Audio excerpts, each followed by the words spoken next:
अब ये है अक्टूबर का महीना और ये महीना है डिवोशन का, अंतर्विवेचन का, रिलेशनशिप्स को इम्प्रूव करने का।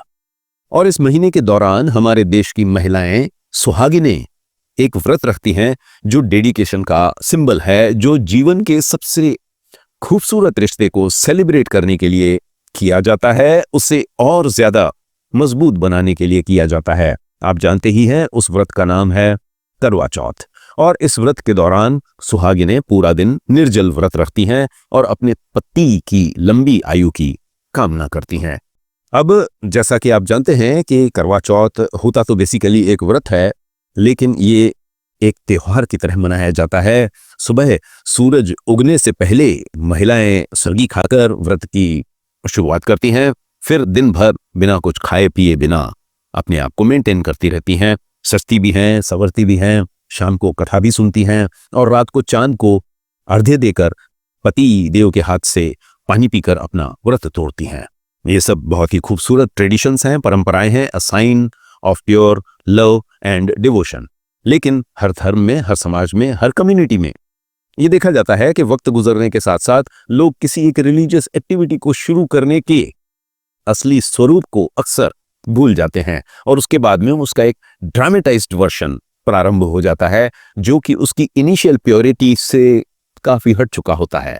ठीक यही किस्सा हमारे करवा चौथ के व्रत का भी है। हमारे देश की महिलाएं करवा चौथ के व्रत की शुरुआत करती हैं सरगी स्वीकार करके। बहू सरगी को स्वीकार करती है अपनी सासू मां के हाथों से और इस छोटी सी एक्टिविटी के द्वारा इन दोनों के रिश्ते को एक नई मजबूती मिलती है। और जैसा कि आप जानते हैं कि सरगी में बहुत सारे व्यंजन होते हैं, मीठी चीजें होती हैं, तली हुई चीजें होती हैं, तरह तरह की स्वादिष्ट डिशेस होती हैं और जहां ये सभी मेहनत से बनाई जाती हैं लेकिन वहीं इनका कैलोरिक कंटेंट थोड़ा ज्यादा होता है और एट द सेम टाइम इनकी बनावट कुछ ऐसी होती है कि उन्हें खाने के बाद आपको दिन भर एक्चुअली प्यास लगती रहती है। आपको लगता है कि आपका गला सूख रहा है। इंसिडेंटली इस तरह के फूड प्रोडक्ट्स को खाने का एक और साइड इफेक्ट होता है और वो ये कि उन्हें खाने के लगभग एक आधा घंटे के बाद या पौने घंटे के बाद 45 मिनट्स के बाद आपकी बॉडी में आपको एक जबरदस्त एनर्जी क्रैश महसूस होता है, जिसके चलते आप थकान महसूस करने लगते हैं। आपको लगता है कि आपके बदन में काम करने की कोई इच्छा बची ही नहीं है और आपकी असली इच्छा होती है कि आप बस घर में जाकर किसी कोने में लेट जाएं। और तब कई महिलाओं के लिए उस व्रत को उस दिन कंटिन्यू करना मुश्किल हो जाता है, इम्पॉसिबल हो जाता है। और इसीलिए यदि आप चाहती हैं कि आपको ये व्रत करते वक्त जरा भी परेशानी न हो, यदि आप चाहती हैं कि आपका पूरा दिन शांति से गुजरे, तो उसके लिए आपको एक दो छोटी छोटी सावधानियां रखने की जरूरत है। ऐसा करने से आपका व्रत भी पूरा हो जाएगा और आप वीक फील करने की जगह रिफ्रेश्ड और एनर्जेटिक फील करेंगी पूरा दिन। सबसे पहले अपनी सरगी को थोड़ा सा मॉडिफाई कीजिए। सरगी में एक कटोरी फल जैसे कि सेब या पपैया, केले जरूर खाएं।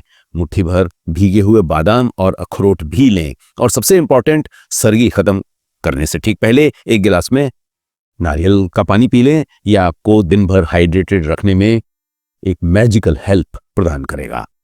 यदि नारियल पानी अरेंज करना संभव नहीं है तो नो प्रॉब्लम, आप उसकी जगह सादा पानी ले सकते हैं। उसमें कुछ चिया सीड्स मिला सकती हैं, सब्जा सीड्स मिला सकती हैं, बेसिल सीड्स को मिलाकर पी सकती हैं। चिया सीड्स या सब्जा सीड्स में पानी को एब्जॉर्ब करने की जबरदस्त ताकत होती है और एक बार जो आप उन्हें सुबह सवेरे ही कंज्यूम कर लेती हैं तो वे आपको अगले कई घंटों तक डिहाइड्रेटेड होने से बचाते हैं। बादाम और अखरोट या कोई भी अन्य ड्राई फ्रूट खाने से आपको पूरे दिन कंसंट्रेटेड एनर्जी मिलती रहती है और फ्रूट्स खाने से भी आपको साइलेंटली थोड़ा सा एक्स्ट्रा हाइड्रेशन मिलता रहता है। तो जैसा कि आप देख सकती हैं कि इस तरह के छोटे छोटे कदम उठाने से आपका व्रत करने का समय आराम से गुजर जाएगा। और इसके बाद आता है शाम का समय, यानी कि व्रत तोड़ने का समय। और इस दौरान भी आपको एक दो छोटी छोटी सावधानियां लेने की जरूरत होती है। सबसे पहली सावधानी लेनी होती है धीरे धीरे पानी पीने की। इसी पूरे दिन के निर्जल व्रत के बाद बॉडी डिहाइड्रेटेड हो चुकी होती है। यदि आप व्रत खोलते ही एक साथ बहुत सारा पानी पी लेंगी तो ये बॉडी के लिए, आपके सिस्टम के लिए एक शॉक होगा। यहाँ जो दूसरी सावधानी लेने की जरूरत है वो भी आपकी पूरी बॉडी को, आपके पूरे सिस्टम को शॉक से बचाने में आपकी सहायता करती है। और वो सावधानी है भोजन को धीरे धीरे खाना, चबा चबा कर खाना। वो चाहे नॉर्मल फूड हो या किसी पूजा के अंत में दिया गया प्रसाद, या फिर कोई नैवेद्य, या आपके पतिदेव द्वारा ऑफर किया गया पहला निवाला, व्हाटएवर। आप जो भी खाएं उसे धीरे धीरे खाएं। ऐसा करने से आपके उस स्टमक पर जरा भी जोर नहीं पड़ेगा जो पूरे दिन भोजन न मिलने की वजह से साइज में थोड़ा सा श्रिंक हो गया है।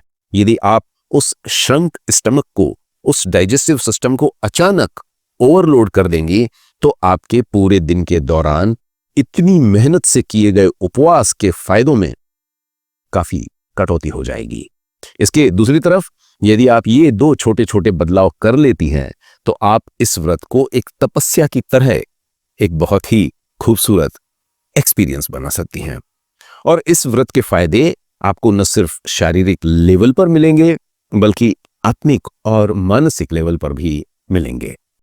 और इस स्टेज पर इस पूजा से जुड़े हुए एक गहरे आत्मिक संदेश के बारे में भी मैं यहाँ एक बात कहना चाहूंगा, और वो ये कि अक्सर जब महिलाएं करवा चौथ पर चांद को अर्घ्य देती हैं तो मन में एक ही प्रार्थना होती है, मेरे पति की उम्र लंबी हो जाए।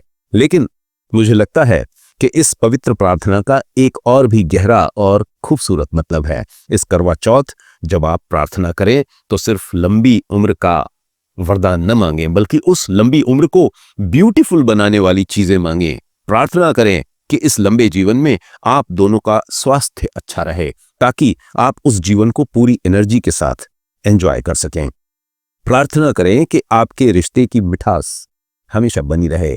प्रार्थना करें कि आपको जीवन के उतार चढ़ाव में एक दूसरे का हाथ थामे रखने की धीरज और शक्ति मिले।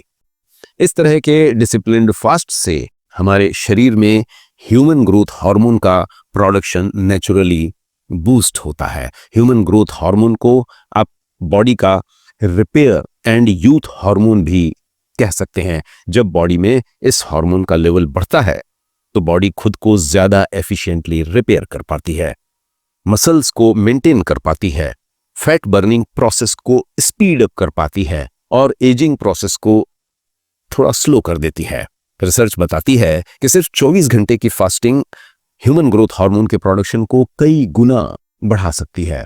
तो जरा सोचिए, जब आप करवा चौथ का व्रत रखती हैं तो आप अननोइंगली अपनी बॉडी के यूथ हार्मोन को बूस्ट कर रही होती हैं। यू सी, हमारा शरीर एक स्मार्टफोन की तरह है, एक फोन की तरह है। जब हम नया फोन खरीदते हैं तो उसकी बैटरी लाइफ जबरदस्त होती है, अमेजिंग होती है, वो सुपर फास्ट चलता है। लेकिन धीरे धीरे रेगुलर यूजेज से, बैकग्राउंड में चलने वाली एप्स से, जंक फाइल्स क्रिएट होने की वजह से उसकी परफॉर्मेंस में कुछ धीमापन आ जाता है, बैटरी जल्दी खत्म होने लगती है।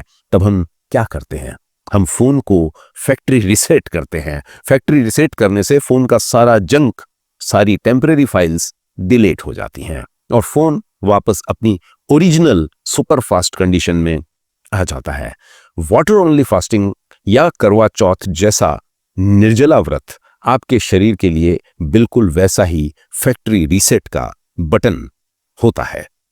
ये आपके शरीर में जमा जंक यानी टॉक्सिन्स को रिमूव कर देता है और आपके मेटाबॉलिज्म को, आपकी इंटरनल बैटरी को फिर से रिचार्ज कर देता है। दूसरे शब्दों में, जब आप इस बार अपने पति की लंबी आयु की कामना करवा चौथ के दौरान कर रही हो तो प्लीज याद रखिए कि इससे आपको भी ऑटोमेटिकली लंबी आयु मिल रही है, कि आपको खुद अपने शरीर को एक नई लाइफ, एक फैक्ट्री रिसेट करने का मौका मिल रहा है। यहां ये बात याद रखना भी जरूरी है कि आप अपने पारिवारिक रिश्तों को पूरी खुशी से तभी सेलिब्रेट कर पाएंगी जब आप खुद हेल्दी होंगी, जब आप खुद एक एनर्जेटिक लाइफ जी रही होंगी। इसके अलावा अंत में, यदि आप चाहती हैं कि आपकी सहेलियों को, आपकी फैमिली के अन्य मेंबर्स को भी एक हेल्दी लाइफ जीने का हक मिले, तो उनके साथ प्लीज इस वीडियो को शेयर कीजिए, जिससे कि उनका करवा चौथ का व्रत भी एफर्टलेस हो, फ्रूटफुल हो।